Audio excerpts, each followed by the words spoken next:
അസ്സലാമലൈക്കും. ഇന്ന് നമുക്ക് കോട്ടൺ ഇയർബഡ് വെച്ചിട്ട് ഒരു അടിപൊളി ക്രിസ്മസ് ഡെക്കർ ചെയ്തെടുക്കാം. Keep watching.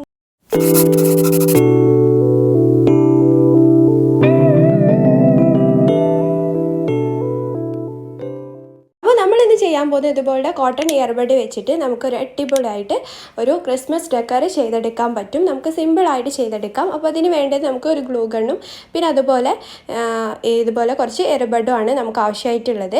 അപ്പോൾ നമുക്ക് ആദ്യം ഇത് ഒരേ സൈസിൽ ഇതുപോലെ കട്ട് ചെയ്തിട്ട് നമുക്കിതൊന്ന് അറേഞ്ച് ചെയ്ത് കൊടുക്കുക. അപ്പോൾ അത് അറേഞ്ച് ചെയ്യുമ്പോൾ തന്നെ നിങ്ങൾക്ക് മനസ്സിലായിട്ടുണ്ടാവും നമ്മൾ എന്താ ചെയ്യാൻ പോകുന്നത്.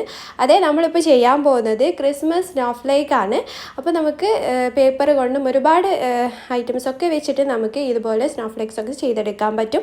അപ്പോൾ നമ്മളിപ്പം ഇവിടെ ചെയ്യുന്നത് ഇതുപോലെ കോട്ടൺ ഇയർബഡ് വെച്ചിട്ട് ചെയ്യുന്നതാണ്.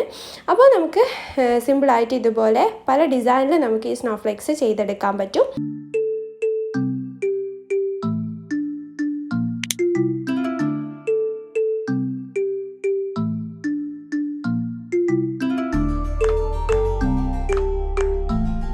അപ്പോൾ ഒരു 8 ഇയർബഡ് ഞാൻ ഇതുപോലെ കട്ട് ചെയ്ത് ഇതുപോലെ അറേഞ്ച് ചെയ്ത് ഗ്ലൂ വെച്ച് ഒട്ടിച്ച് അവിടെ വെച്ചിട്ടുണ്ട്. അപ്പോൾ ആദ്യം നമ്മൾ ഒട്ടിക്കുന്ന സ്ഥലത്ത് എന്തെങ്കിലും പേപ്പറൊക്കെ വെച്ചിട്ട് ഒട്ടിക്കാൻ നോക്കുക, അല്ലെങ്കിൽ അവിടെയൊക്കെ ഗ്ലൂ ഗൺ ആയിട്ട് നാശമായിട്ട് ഉണ്ടാവും.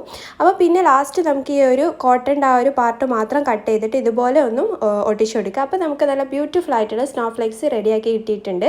ഇനി നമുക്കത് വേണമെങ്കിൽ നിങ്ങൾക്ക് ഇതുപോലെ സ്പ്രേ പെയിൻറ്റ് യൂസ് ചെയ്തിട്ട് ഒന്ന് സ്പ്രേ ചെയ്ത് കൊടുക്കുക. ഞാൻ ഇവിടെ ഒരു ലൈറ്റ് ആയിട്ടുള്ള ഒരു ഗോൾഡൻ കളർ സ്പ്രേ പെയിൻ്റാണ് ഇവിടെ ഇതിന് സ്പ്രെഡ് ചെയ്ത് കൊടുത്തിട്ടുള്ളത്. അപ്പോൾ ഇത് എന്തായാലും ട്രൈ ചെയ്ത് നോക്കിയിട്ട് എന്തായാലും പിക്ക് അയച്ചു തരിക. പിന്നെ സബ്സ്ക്രൈബ് ചെയ്യാത്തവരാണെങ്കിൽ എന്തായാലും ചാനൽ സബ്സ്ക്രൈബ് ചെയ്ത് സപ്പോർട്ട് ചെയ്യുക. അപ്പോൾ നമുക്ക് അടുത്ത നല്ല വീഡിയോ ആയിട്ട് വീണ്ടും വരാം. Thanks for watching. അസ്സലാമു അലൈക്കും.